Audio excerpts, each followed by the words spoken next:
నమస్తే. బొమ్మలు చెప్పే పురాణాలకి స్వాగతం. ఇంతకు ముందే మల్లికార్జున స్వామి ఆవిర్భావము, కుమారస్వామి తపస్సు గురించి తెలుసుకున్నాం. ఈరోజు అసలు ఆ క్రౌంచ పర్వతముకి ఎందుకంత అదృష్టం దక్కినదో చూద్దాం. క్రౌంచ పర్వతముకి నందీశ్వరుడికి సంబంధం ఏమిటో కూడా తెలుసుకుందాం. పూర్వం కృతయుగములో శిలాదుడు అనే ఒక ఋషి ఉండేవాడు. అతడు పరమశివ భక్తుడు. వివాహము చేసుకొని గృహస్థ ఆశ్రమములో ఉన్నాడు. ఎంతకాలానికి శిలాదుడికి పుత్రుడు కలుగలేదు. శిలాదుడు ఇంద్రుడికి తపస్సు చేసినాడు. ఇంద్రుడు ఏమి వరము కావాలని అడుగగా శిలాదుడు పుత్రుడు కావాలని కోరినాడు.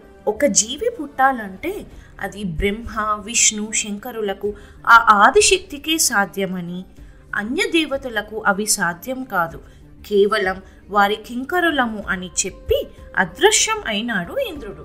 తర్వాత శిలాదుడు ఘోరమైన తపస్సు చేసినాడు. అప్పుడు శివుడు పార్వతీ సమేతుడై ప్రత్యక్షం అయినాడు. అప్పుడు శిలాదుడు ఇట్లా నేను, ఓ పరమేశ్వర, నాకు ఉన్న కోరిక ఒక్కటే, కుమారులు లేరు. నాకు నీ వంటి సర్వగుణములు కలిగి నీ యందు చెరగని భక్తి ఉండే పుత్రుడు కావలెను. అప్పుడు శివుడు ఇట్లా నేను, నాలాంటి గుణములు కావాలనే అనగా నా అంశరూపమే నీకు పుత్రులుగా పుడతారు అని వరము ఇచ్చినాడు. కొంతకాలానికి శిలాదుడికి 2 కుమారులు పుట్టినారు. ఒకరికి నంది, మరి ఒకరికి పర్వతుడు అని పేర్లు పెట్టినాడు శిలాదుడు. వారు 2 పరమశివ భక్తులు. యుక్త వయసుకు వచ్చిన నందికి శివభక్తి పరాకాష్ఠకి చేరినది. శివుడి కోసం తపస్సు చేసినాడు. శివుడు ప్రత్యక్షమైనాడు.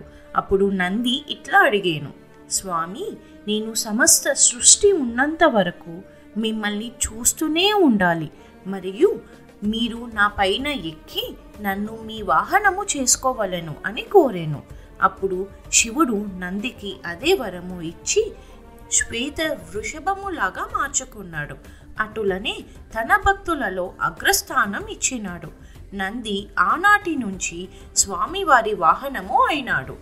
అన్న భక్తికి ముగ్ధుడై పర్వతుడు కూడా అన్న నందిలాగనే కఠోర తపస్సు చేసి శివుడి మెప్పు పొందినాడు.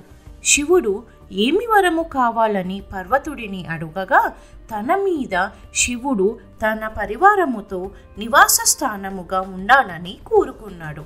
అప్పుడు శివుడు, సరే, భవిష్యత్తు కాలములో తప్పక నీ కోరిక నెరవేరును అని చెప్పి పర్వతుడిని కొండగా మార్చేసినాడు. శ్రీశైలం చరిత్రలో కుమారస్వామి తపస్సు చేసిన గిరి ఈ పర్వతుడే. శ్రీశైల మల్లికార్జున, భ్రమరాంబిక, సాక్షి గణపతి వెలిసినందుకు కుమారస్వామి తపస్సు చేయడం వలన తన వరము నెరవేరినది. ఇది నంది పర్వతుల కథ. మళ్ళీ ఇంకో కథలో కలుసుకుందాం. ఓం నమః శివాయ. ఓం నమో నారాయణాయ. ఓం శ్రీ మాత్రే నమః. మా యొక్క ప్రయత్నం మీకు నచ్చినట్టయితే please like, share and subscribe.